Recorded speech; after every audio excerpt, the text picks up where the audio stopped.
Well, look, the concept is fairly simple.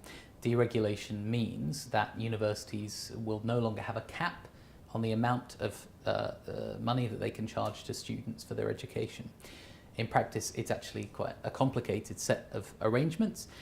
Currently, the Commonwealth gives a subsidy for every student that a university enrolls, and students then top up the cost of their education above that subsidy to a maximum that the government sets. The government is simply proposing to remove that maximum. In what ways would this change the University of Newcastle's ability to research and educate? What the government's intending from fee deregulation is to introduce more competition into the sector to drive higher performance. So what they would like to do is see universities differentiating themselves a little more, maybe competing with one another a little more fiercely, because the intention is that students will benefit and that standards will rise.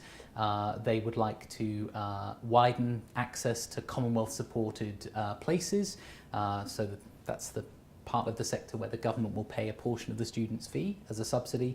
They'd like to widen access to that scheme to non-university higher education providers.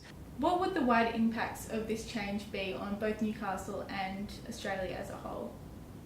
Well, if the government's instincts are right and this drives performance, then we may see more universities moving into the top 100 worldwide.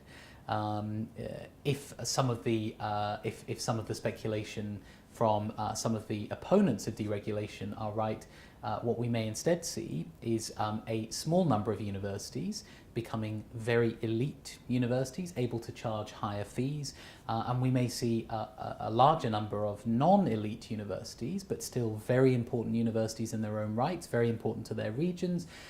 We may see them struggling a little more. They will not necessarily be able to make a compelling value proposition and encourage students to enroll in those universities.